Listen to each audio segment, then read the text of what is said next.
part of the way that we design Horizon games is we look at how players received previous games, how outlets like IGN talk about them when they're released, what it is that resonates, what is it that maybe looks like a really great idea on paper, but just doesn't get picked up when it's actually playable on the sticks. And the thing that we see again and again and again is that feeling of movement between spaces, and moving between a desert and a different kind of desert. That's a very ephemeral change. But moving from the suburbs into downtown, that is immediate. Coming out of an alley, which is super narrow, onto a 4-lane major road through the middle of a city, that is immediate. And those super small scale changes create the sense that this map is rich and full of things to do. And I think that was an objective that we set out at the top of this game.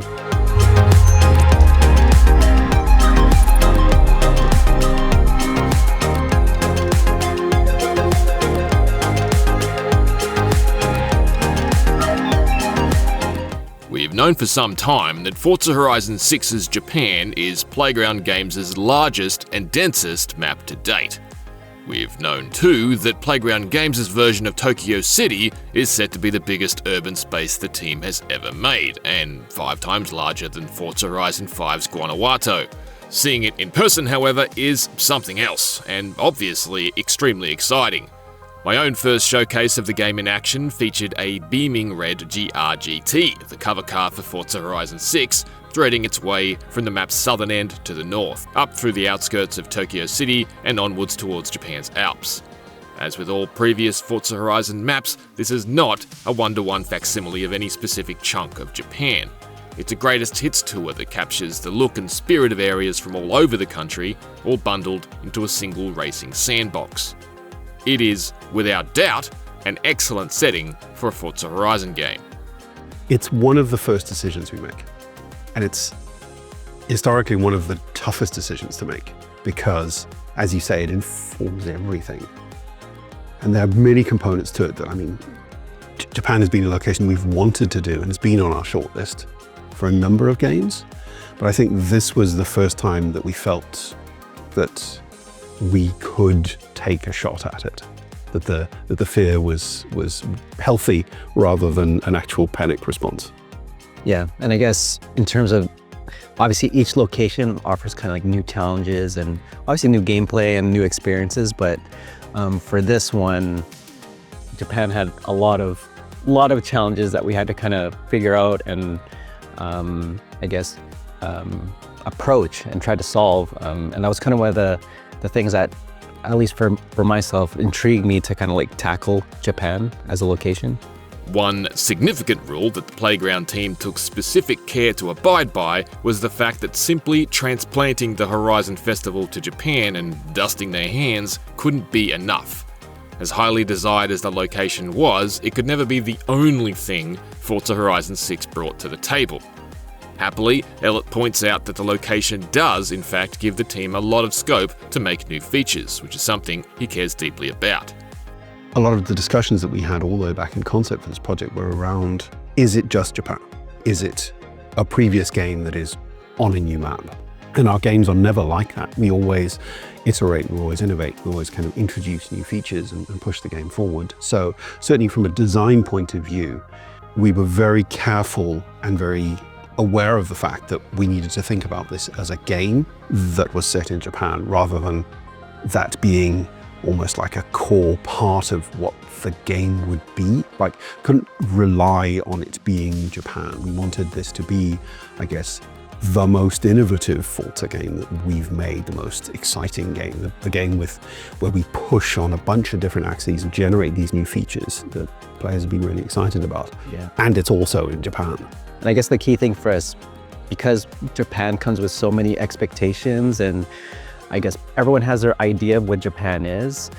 So obviously we had to look at those things like Tokyo City, what they expect, and obviously mountainous roads, which both offer huge challenges for our team technically and gameplay wise. It was those things, and also we have the idea of, I guess, what people expect out of Japan, but it's also trying to find the things that will surprise and delight players and things that people don't, immediately think of Japan when they say it. And I think, as all Horizons games, we always look for those in every location we look for, that we choose.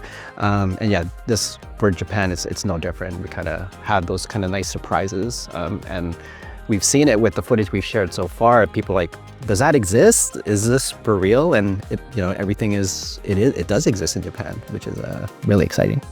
Entering Tokyo City, I'm taken aback by just how vastly different it is to previous Horizon game urban spaces. This is spectacularly different from Guanajuato and Edinburgh.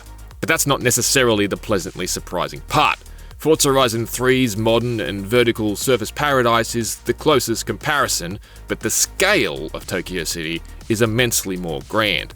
Even skimming around the fringe of the city's heart and escaping via the raised freeway, it's clear that there is so much more to this take on Tokyo City than has been typical of Horizon games. The diversity of Tokyo City stems from the fact that even the city itself, which is regarded as a biome of its own in terms of the overall map, is further divided into 4 districts. First, there are the suburbs. These are quiet and peaceful areas, packed with all the charm of a clean but cluttered, densely populated Japanese urban area. The roads, covered in bike lanes and school markings, stretch out beneath a spaghetti of chaotic cabling. Next, there's Tokyo City's dockyard, which promises to be an extremely popular destination for event lab creators. This is a large area that appears primarily filled with containers, though the team promises they've placed ramps and elevated pathways around to facilitate the typical over-the-top driving and stunts we associate with the Forza Horizon games. The third district of Tokyo City is the industrial area, which is its own island reached by crossing the iconic Rainbow Bridge. The industrial district is also home to Forza Horizon 6's ode to the famous Daikoku parking area, the real-life 24-hour highway rest stop that attracts and hosts a regular stream of the coolest cars in Japan, and has become regarded as the best car park in the world. The team confirms this is definitely not the only car park in the game either. Apparently, there are a lot more. There's not always a feature tied to them, but alongside the reappearance of petrol stations on the map for the first time since Forza Horizon 3, they help the world feel more rich and authentically car-adjacent. The final district of Forza Horizon 6's Tokyo City is the downtown area, which contains not only the distinct neon elements of Shibuya and Akihabara, but also a clean and crisp commercial and banking area, so even within this single district there will be multiple different aesthetics. It's in the downtown area that Arceta notes you'll also see more in-world Horizon Festival branding presence, inspired by the sorts of banners and signage a real-world city would hang and display in certain ways if it were hosting an event like, say, the Olympic Games. This actually goes further than just helping the Horizon Festival feel like a more authentic global event that has in fact descended upon Tokyo City and its surroundings. It also helps the team integrate people into the scenes while still keeping them safe from cars. As the team notes, cars and people don't play nice, and Forza Horizon is not GTA. By having Horizon infrastructure within the city though, Playground can keep people in there and safe from cars, but players can still see a populated city. For the first time in a Forza Horizon game, the team building the world itself has been split into 2, one for Tokyo City and one for the remainder of the map. Yeah, we have a team making our city specifically, and a lot of that is, it's our biggest city we've ever made. It is 5 times larger than the last city we made in Guanajuato. And then Tokyo, just as a city itself, it's so layered and so detailed, much more than anything we've done in the past. And to make Tokyo City for Forza Horizon, we really need a dedicated team. It covers everything from roads, buildings, foliage, terrain. Tokyo has all of it, where and almost equal parts in it. It's just such a big biome that it just kind of warranted its own team. Driving around in Tokyo City, what strikes me is just how immersed I feel in a place. That's true of many of our biomes because of the kind of the way that your lines of sight are constricted, but because it's the city, it feels radically different. I think one of the things that was really that excited me when we had the first white box versions of the city that we could drive around in was just how it changed the way I drove around those white box roads. You find yourself doing a lot more technical driving, a lot more hard 90 turns. You're driving a lot in the kind of B and A class of cars, which is quite a different experience to driving around the rest of the world. So when you enter Tokyo City, unless you're just spinning through it on one of the motorway links, your driving experience gears down, and you need to interact with the slightly broader main roads and the quite narrow, because we've got some really narrow alleys through the city. It is a completely different driving experience. For Arceta, it's his favorite place on the map. Tokyo City, Shibuya, it's awesome just being there. The team's done an amazing job, and this is our first real, I guess, city that we've ever done, and it feels like it. And that also, I love architecture, so it's easy to kind of just say that's my favorite, but I would say Tokyo City. Outside of Tokyo City, Forza Horizon 6's Japan is made up of 5 further biomes: the Japan Alps, the Highlands, low mountains, plains, and the coast. The Alps are the highest point on the map, and they're an area of permanent snow that reminds me a lot of Forza Horizon 3's Blizzard Mountain expansion.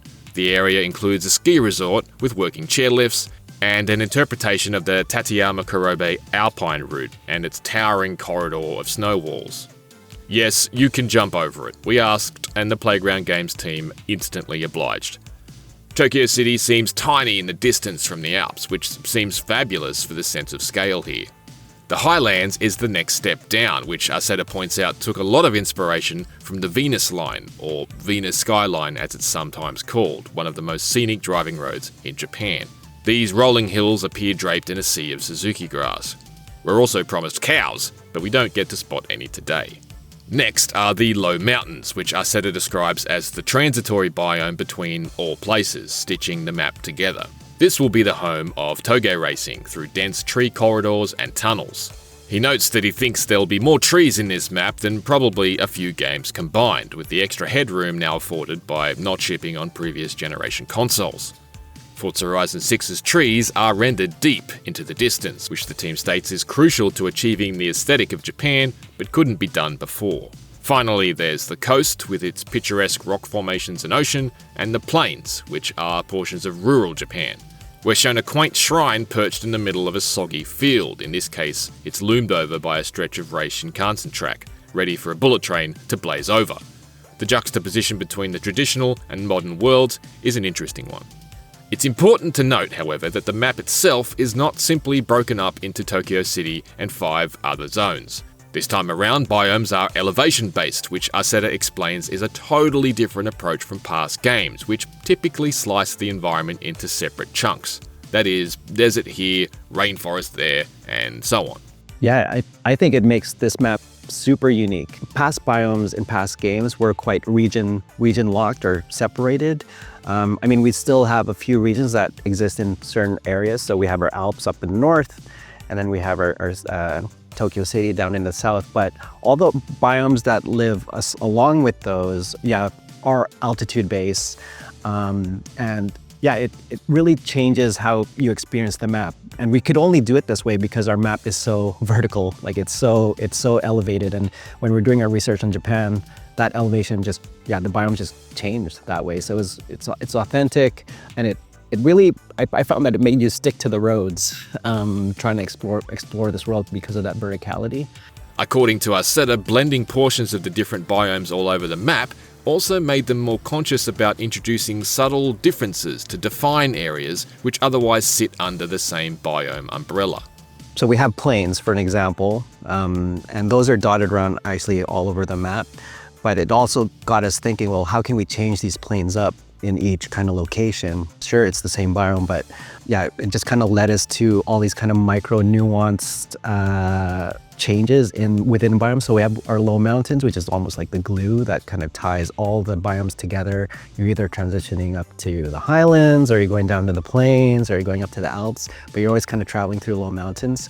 And there's one of the things that we wanted to tackle to just make sure to give each area its own identity. So if you're going up this one toll gate road, it feels different from the one down south of the map. It's the downhill stretch for the Playground Games team now, and it won't be long until the entire Forza Horizon community is unleashed upon the brand new world the crew has crafted.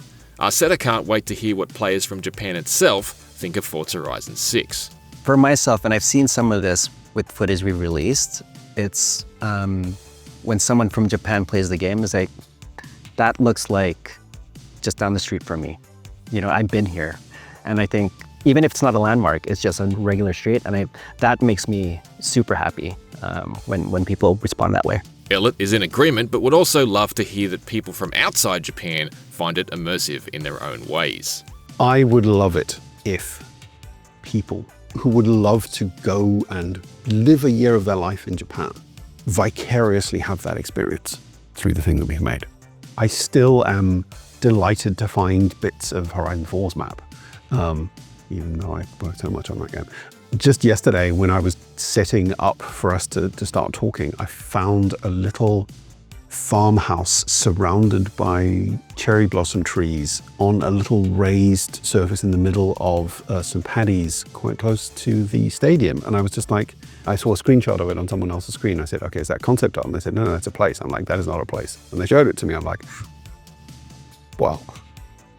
So for me, I would say it's the little places where artists have obviously spent time and thought about what they're going to make there. And I can't wait to find all of those and look at all of them. There's still content to come from IGN on Forza Horizon 6 throughout the rest of March, including a look at the game's new customization options plus a close-up on seasons. So for more, stick with IGN.